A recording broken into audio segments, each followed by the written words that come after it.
Hi, my name is David Sosa. I'm the managing editor here at the Courier. Today I'm standing outside the box office for the Little Theater here at PCC Center for the Arts. Earlier in the week, me and co-video editor Dante Estrada caught up with the cast on the set of their latest play, the book club play, to talk about what they felt about performing for the first time for some of the cast members, what they felt about books themselves, and also how they felt about the play and growing together as a family.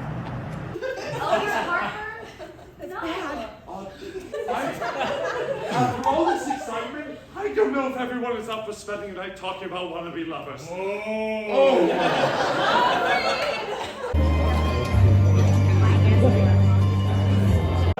For me, I think it definitely was, the initial allure of it was the fact that it was like about book clubs because I'm an English lit major, so that was super appealing to me. And then I read the script and I thought it was hilarious and I was like, oh, I have to be in this show. So I showed up to auditions and I knew exactly what character I wanted to play and I dressed up and I got it. I joined this play because I actually really wanted to work with Martin. We met at the end of Shush because he took over after Will Hickman left. And the way that he led our warm-ups was so exciting and it just felt like very calming. And it was nice to have like a force to like lead us through this process, and I was really struggling with like the confidence in my acting, and so I was just really excited to work with Martin, and yeah, he exceeded all my expectations. So I was able to read the script before auditioning and I really enjoyed it, so I was like, why not give it a try, and I'm grateful I did. Also, I moved to California a couple of years ago for voice acting. So I had been reading a lot of scripts and doing a lot of different characters and choices, and I wanted to practice a live audition for the first time in a while. It also went really well, and I have also enjoyed the process. Also because of Martin. When I was 15, that's a weird joke. I try. It's my second time ever performing pretty much anywhere. So I try to audition as much as I can, and the auditions came up and it seemed fun. It was the beginning of the year and semester, so I decided yes, and it went very well. I very much enjoyed the entire process. It was very fun. I originally didn't know I wanted to audition for this show, but my friends were doing it, so I'm like, why don't I do it too? And I did my best to memorize one of the monologues beforehand and then perform it. And then I was given the hard choice of this or another class. And ultimately, the people here brought me to do the show, and I love every single one of you.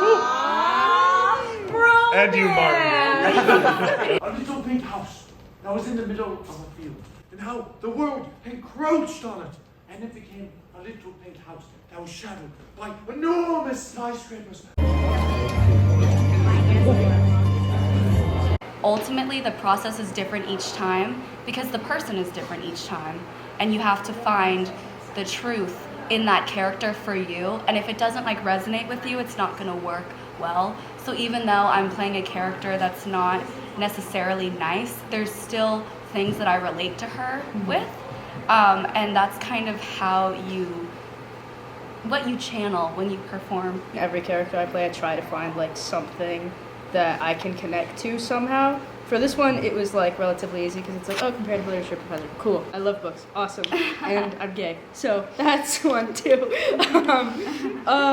But yeah, no, it's definitely different for every character, especially like, you know, dramatic acting versus like comedic acting, which comedic acting is something that I've been like trying to get better at for a while.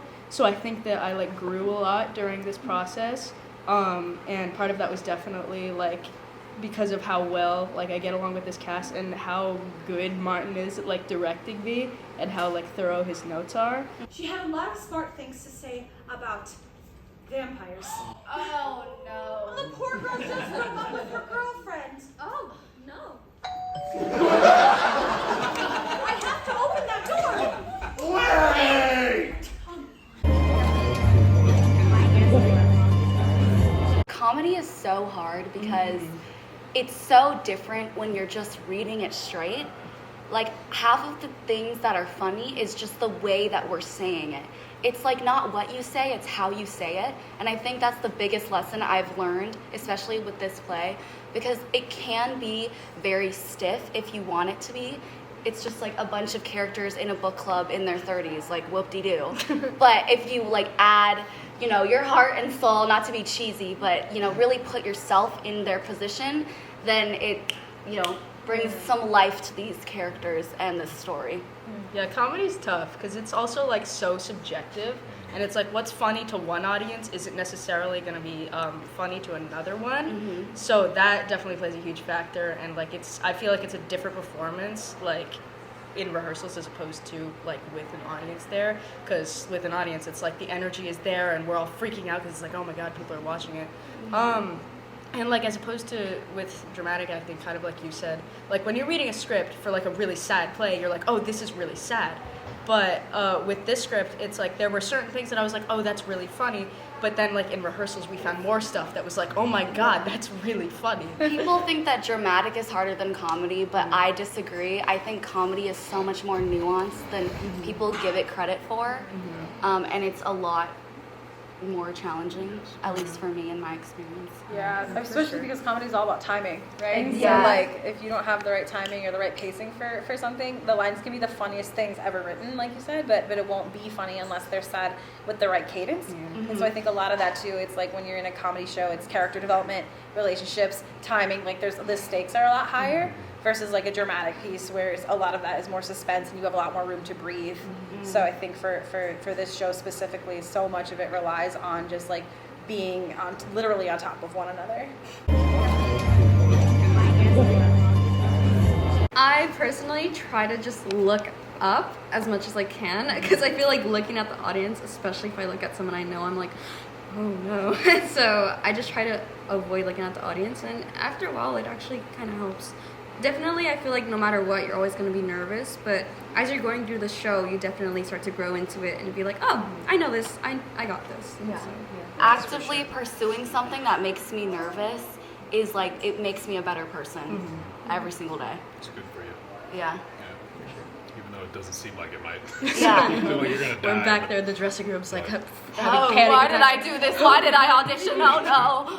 But don't fight it. I always say don't fight it. Accept it. yes. Yes. Accept that. Feel like it helps. It helps a lot. Yeah. Well, I actually at the beginning of this was a book hater. I'm not gonna lie. I have ADHD, so it's really hard for me to like commit to something, especially like sitting down and reading a whole book. And at the beginning of this, I was like, okay, well, I like Anna, but I don't understand why she likes books. And I've actually like picked up a book and read it and finished it since starting the show. So I'm really proud of myself, and I'm excited. I have like a to-read list or want-to-read list. So yeah, I don't know. It's definitely changed since it started, for the better, thank God. I think for me it's changed as well. I used to be more drawn into graphic novels or just like manga, stuff like that. But after this show, I've been like, I kind of want to read The Age of Innocence. It's made me more curious about reading, and it's made me more open-minded as well. I don't necessarily like reading books either, but like my character in the show, he says the right book at the right time. And the moments that I have read books, they've all been at the right time because I feel like they've changed me in a way that made me more creative as a person at exactly the right time where I needed them in my life. Like, and then there were none in 5th grade, brought out my creative side. And then another book I read, which was Legend in freshman year of high school, that really brought out an adventurous side of myself. And that's the connection that I've grown up with books, but I don't necessarily read them a lot, but I still have a very good history.